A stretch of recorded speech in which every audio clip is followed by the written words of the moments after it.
안녕하세요, 워칩입니다. 오늘은 제가 리뷰했던 시계들 가운데서 밀리터리 스타일의 쿼츠 시계들을 비교해보는 시간을 가져볼까 합니다. 밀리터리 시계 하면 손꼽히는 브랜드 중에 루미녹스라는 스위스 시계가 있죠. 빽빽한 인덱스와 베젤, 야광 기능이 특징인 밀리터리 시계 브랜드이며 이 회사 제품의 디자인과 유사한 시계들을 일컬어서 뭐뭐하고 녹스라는 전미사를 붙이기도 합니다. 가성비 시계로 손꼽히는 카시오 MRW200H는 카시녹스라고 불릴 정도로 유사한 디자인을 한 제품이죠. 이 카시오는 전에 가성비 시계로 손꼽았던 제품이라서 이번 비교에서는 제외를 하고 두 개의 시계를 비교할까 하는데요. 알바 APBS 137과 아디스 MI050S이죠. 다 루미녹스를 닮은 디자인인데 아디스는 거의 카피에 가까운 수준으로 보면 될 것 같네요. 모두 쿼츠라는 점과 5만원 이하로 저렴한 가격이라는 공통점을 지니고 있습니다. 제가 구입한 가격을 비교해보면 알바는 41달러, 아디스는 27달러 정도이죠. 구입 당시의 가격인 점은 참고 바랍니다. 둘 다 제가 리뷰 때 괜찮은 평가를 했었는데 그래도 그 중에 어떤 시계가 더 나은지 한번 살펴보도록 하죠.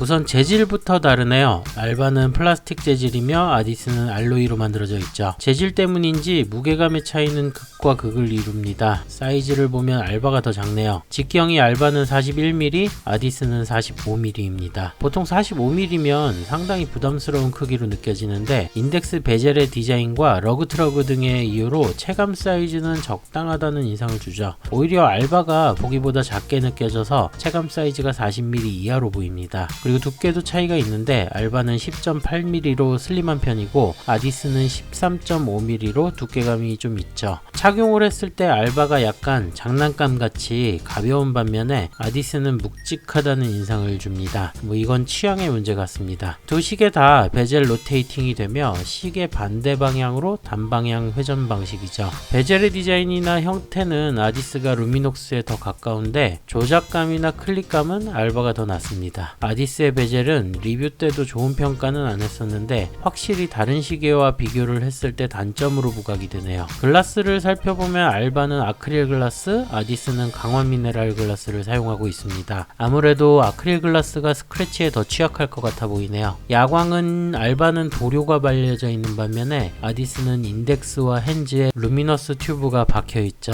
두 시계 다 성능은 준수한 편입니다. 지속력도 좋고 어두운 곳에서 뚜렷하게 보이네요. 밴드를 비교해보면 알바는 블랙 컬러의 패브릭 나토 밴드이며 아디스는 316L 스테인리스 스틸 재질의 묵직한 브레이슬릿입니다. 아디스의 다른 모델은 나토 밴드도 있기 때문에 딱히 품질을 비교하기는 좀 애매하죠. 단 알바의 나토 밴드가 짧게 나온 감이 있습니다. 무브먼트를 비교해보죠. 알바는 세이코의 계열사이기 때문에 세이코 앱손 V501G 쿼츠 무브가 장착되어 있습니다. 그리고 아디스는 미요타의 215 쿼츠 무브가 장착되어 있죠. 두 제품 다 일본산 쿼츠를 장착하고 있으며 흔히 사용되는 부품이라 보시면 됩니다. 이 쿼츠들이 3개의 핸즈로 작동하는 것은 동일한데 아디스의 경우 데이트 창까지 구현되고 있는 건 차이가 있다 보면 되죠. 다음으로 방수 성능을 비교하면 알바는 100m 방수, 그리고 아디스는 50m 정도의 성능을 지니고 있습니다. 자, 그럼 이 두 시계를 평점을 매겨보죠. 늘 말씀드리지만 제가 만든 항목에 따른 주관적인 평가니까 참고만 바랍니다. 쿼츠 시계를 기준으로 매긴 평점입니다. 디자인은 참 기준이 애매하긴 한데 루미녹스를 얼마나 많이 닮았냐를 기준으로 한다기보다는 직관적으로 예쁘냐 안 예쁘냐를 따져보자.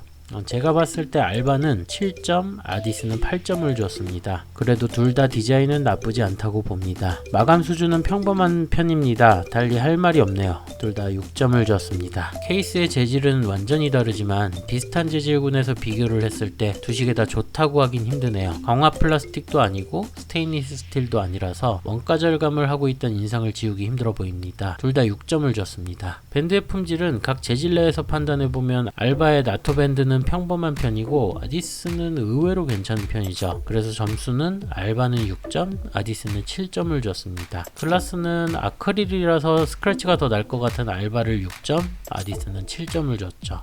기능은 두 시계가 기본적인 10인초 핸즈로 구성된 디스플레이를 갖춘 상태에서 데이트 창의 유무로 차이를 보입니다. 하지만 이거 하나 가지고 기능차를 논하기는 힘들어 보이네요. 야광도 가격에 비하면 여러모로 준수한 편입니다. 따라서 둘 다 7점을 줬습니다. 다음으로 방수는 알바가 더 우수하네요. 알바는 8점, 아디스는 7점을 줬습니다. 무브먼트는 둘 다 일본산 쿼츠로 세이코와 미오타의 차이밖에 없죠. 품질이나 성능은 거의 같다고 보시면 될 것 같습니다. 둘 다 7점을 줬습니다. 가격은 알바가 2만원 정도 더 비싸네요. 둘 다 저렴하고 가성비 좋은 제품들이죠. 알바는 8점, 아디스는 10점을 줬습니다. 브랜드 항목을 추가했는데 두 시계의 브랜드의 인지도나 파워 차이가 명확합니다. 알바는 확실히 세이코의 후광이 있는 브랜드이죠. 알바는 8점, 아디스는 6점을 줬습니다. 감점 요인을 살펴보면 일단 알바는 재질의 탓인지 너무 가볍고 장난감 같다는 느낌이 강하죠. 마이너스 1점을 줬습니다. 그리고 아디스는 사이즈가 꽤 커서 손목이 얇은 분들은 부담스러울 만하네요. 마이너스 1점을 줬습니다. 따라서 알바가 총 68점으로 평점 6.8점, 아디스는 총점 70점으로 평점 7점을 받았네요. 결과적으로 큰 차이는 없는데 브랜드 평가에 대한 부분을 제외한다면 아디스가 방수 성능을 제외하고는 월등한 편입니다. 제가 리뷰에서 두 시계들을 고려해볼 만한 수준으로 평가를 했었죠. 5만원 이하의 이런 컨셉의 밀리터리 시계를 찾는다면은 충분히 가성비 제품으로 추천할 만하다고 봅니다. 하지만 원조의 가치를 무시할 수 없죠. 루미녹스의 시계들이 훌륭하기 때문에 이 모델들도 그 아류로 소개할 수 있지 않나 싶네요. 저렴하게 즐길 만한 밀리터리 시계를 찾는 분들께 참고할 만한 영상이 되었길 바라면서 다음에도 다양한 주제로 찾아오도록 하겠습니다. 시청해주신 분들께 감사드립니다.